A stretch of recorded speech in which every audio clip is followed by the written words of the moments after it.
வணக்கம். Top learning life track சேனலுக்கு உங்களை அன்புடன் வரவேற்கிறேன்.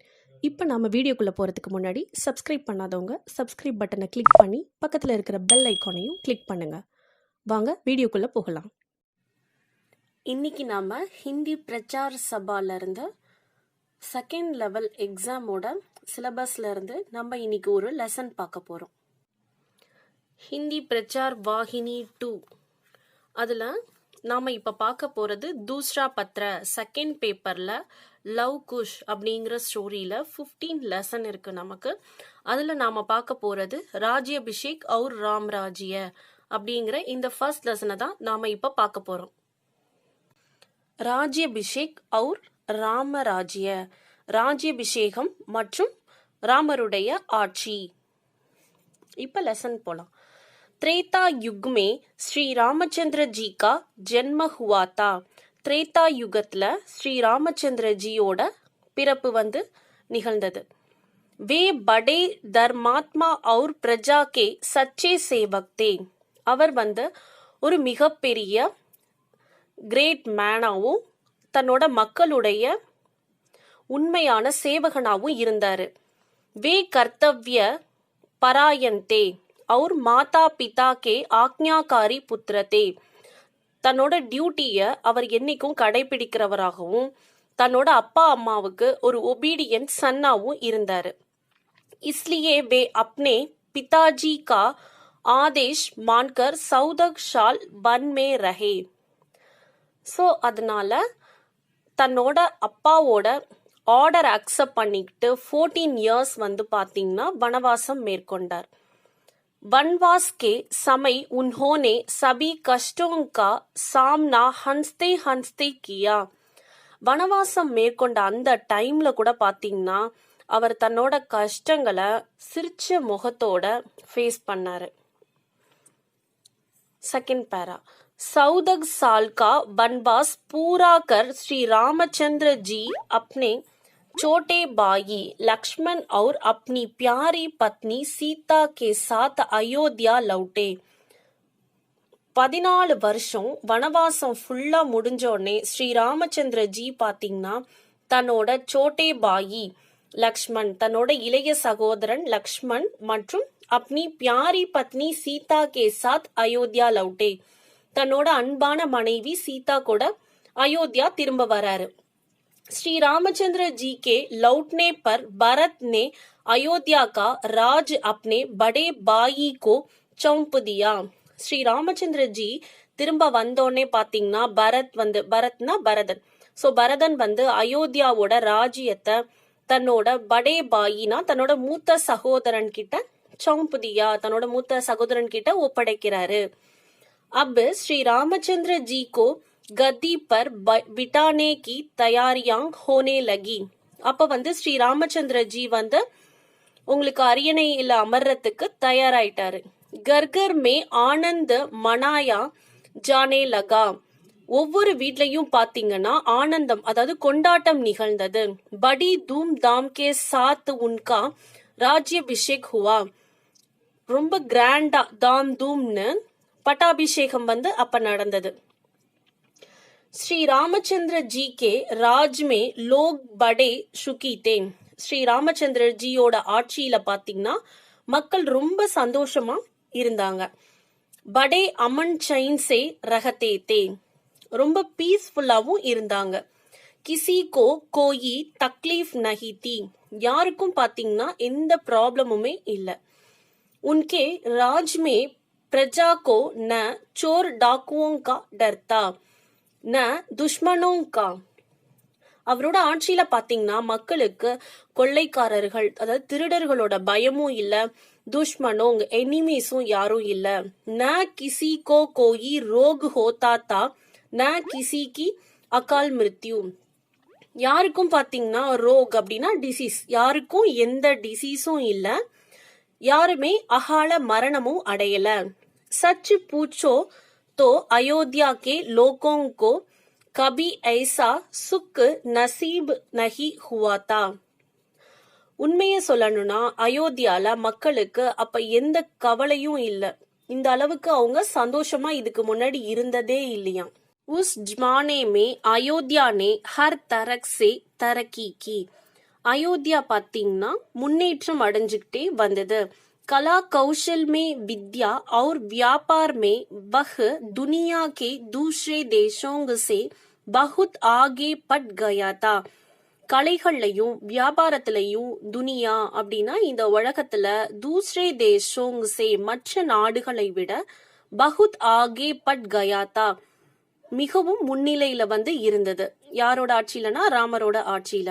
वहां की बनी चीजें दूर दूर के देशों में बिकने लगी.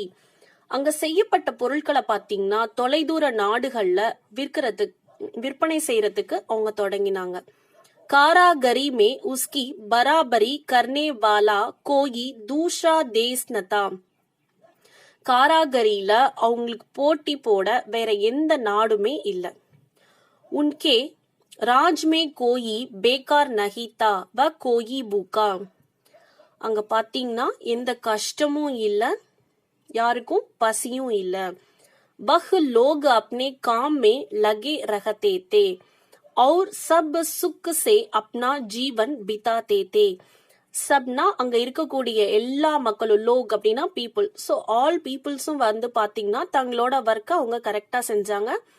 அதனால பாத்தீங்கன்னா அவங்க எல்லா சந்தோஷத்தையும் தன்னோட லைஃப் டைம்ல, ஜீவன் அப்படின்னா தன்னோட லைஃப் டைம்ல அவங்க அத அனுபவிச்சாங்க, ஸ்பெண்ட் பண்ணாங்க. ஸ்ரீ ராமச்சந்திர ஜி अपने की सेवा करना ही अपनी जिंदगी का सबसे बड़ा फर्ज समझते थे. ஸ்ரீ ராமச்சந்திர ஜி பாத்தீங்கன்னா தன்னோட மக்களுக்கு சேவை செய்யறத தன்னோட லைஃப் டைம் டியூட்டியா நினைச்சாரு. दिन रात वे यही सोचते रहते थे कि प्रजा को किसी तरह की तकलीफ न होने पावे. दिन रात, दिनना डे, रातனா நைட். ஸோ டே அண்ட் நைட்டா யோசிச்சுட்டே இருக்காரு. என்ன யோசிக்கிறாரு அப்படின்னா பிரஜாக்கோ கிசி தரக்கி தக்லீஃப்ன ஹோனே பாவே, மக்களுக்கு எந்த ப்ராப்ளமும் இருக்கக்கூடாது அப்படிங்கறத. उनके ही सुख में अपना सुख और उसके ही दुख को अपना दुख मानते थे. அவர் பாத்தீங்கன்னா ராமர் மக்களுடைய சுக்குனா ஹாப்பி, மக்களுடைய ஹாப்பிய சந்தோஷத்தை தன்னோட சந்தோஷமா நினைச்சாரு. மற்றும் அவங்களோட துக்கத்தை, அவங்களோட கஷ்டத்தை தன்னோட கஷ்டமா நினைச்சாரு. अपनी प्रजा का दुख देखकर श्री रामचंद्र जी की आंखों में नींद न आती थी. மக்களுக்கு ஏதாவது கஷ்டத்தை பார்த்தாருன்னா ஸ்ரீ ராமச்சந்திர ஜியோட கண்ணுல தூக்கமே வராது. वे जब तक उनका दुख दूर न कर देते तब तक चैन न पाते थे. மக்களுக்கு ஏதாவது துக்கம் இருந்ததுன்னா ஸ்ரீ ராமச்சந்திர ஜிக்கு அதை தீக்கும் வர அவர் என்ன பண்ண மாட்டாருன்னா ரெஸ்டே எடுக்க மாட்டாரு. அக்ஷர் பே கஹத்தே தே, பெரும்பாலும் என்ன சொல்வாங்க அப்படின்னா ராஜா பிரஜா கா சேவக் ஹை. ஒரு ராஜா தன்னோட மக்களுக்கு ஒரு மிகச்சிறந்த சேவகனா இருக்கணும் அப்படின்னு. ராஜா கோ அப்னி பிரஜா கி பலாயி கே லியே அப்னா சுக் ஆராம் சப் தியாக் தேனா சாஹியே. मैं अपनी प्यारी प्रजा के लिए सब कुछ छोड़ने को तैयार हूँ. ராஜா தன்னோட மக்களுக்காக தன்னோட ஹாப்பியையும் தன்னோட மொத்த சந்தோஷத்தையும் தன்னோட ரெஸ்ட் எல்லாத்தையும் தியாகம் பண்ணணும் அப்படின்னு சொல்றாங்க. மைன் அப்னி பியாரி பிரஜா கே லியே சப் குச் சோடனே கோ தயார் ஹூம். தன்னோட அன்பான பிரஜைக்காக சப் குச் சோடனே, தன்னோட எல்லாத்தையும் விடுறதுக்கு என்ன ஆகணும்னா தயாராகணும். அப்னி பியாரி சே பியாரி சீஞ்ச் கோ பி சோடு சக்தாகும். தன்னோட அன்பான பொருட்களையும் கூட விடுறதுக்கு அவர் தயாரா இருந்தாரு. பலா ஐசே ராஜா கே ராஜ்ய மே பிரஜா கோ கியா தக்லீஃப் கோ சக்தி ஹை. இது போன்ற ராஜாவோட ஆட்சியில மக்கள் எப்படி ப்ராப்ளத்தை அனுபவிக்க முடியும்? ஸோ என்ன சொல்றாங்க அப்படின்னா, ஸோ ராமரோட ஆட்சி நல்ல முறையில இருந்தது. ஸோ அதனால மக்கள் எந்த ப்ராப்ளமும் இல்லாம இருந்தாங்க அப்படின்னு ராமரோட ஆட்சியை பத்தி சொல்றாங்க. गद्दी पर बैठते ही प्रजा का हाल जानने के लिए श्री रामचंद्र जी ने कई जासूस तैनात किए. அரியணையில் அமர்ந்ததுக்கு அப்புறம் மக்களோட நிலைமையை தெரிஞ்சிட்டு வரதுக்காக ஸ்ரீ ராமச்சந்திர ஜி பல ஒற்றர்களை நியமித்தார். उनको हुक्म दिया कि वे शहर और गांवों में घूमेंगे और जो कुछ सुनेंगे या देखेंगे उसकी खबर रोज रोज उनके पास पहुंचा दिया करें. ராமர் என்ன ஆர்டர் பண்றாரு, என்ன கட்டளை இடுறாரு அப்படின்னா, ஷகர் சிட்டி, காவுங்னா வில்லேஜ். ஸோ சிட்டி வில்லேஜ் அந்த எல்லா இடத்துலையும் நீங்க நகர்வலம் வரணும். எந்த விஷயத்த நீங்க கேக்குறீங்களோ பாக்குறீங்களோ அந்த நியூஸ டெய்லி என்கிட்ட நீங்க ரீச் பண்ணணும் அப்படின்னு சொல்றாரு.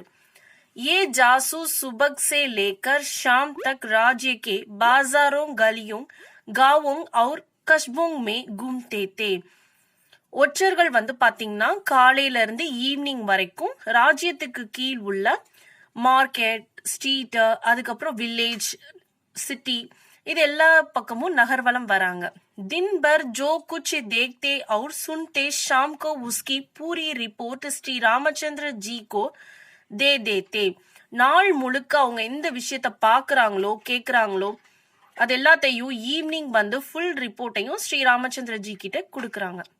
उसे सुनकर श्री रामचंद्र जी प्रजा की शिकायतों को दूर करके का उपाय करते थे. அவங்க கேட்ட விஷயத்த ஸ்ரீ ராமச்சந்திர ஜி கேட்டுட்டு மக்களுக்கு ஏதாவது பிரச்சனைனா அதுக்கு வழி தேடுறாரு. உபாய் அப்படின்னா உபாயம் தேடுறாரு. இந்த லெசனை படிங்க. ஏதாவது டவுட்ஸ் இருந்தா எனக்கு கமெண்ட் செக்ஷன்ல கமெண்ட் பண்ணுங்க, நான் உங்களுக்கு ஆன்சர் பண்றேன். வாழ்க வளமுடன். நன்றி.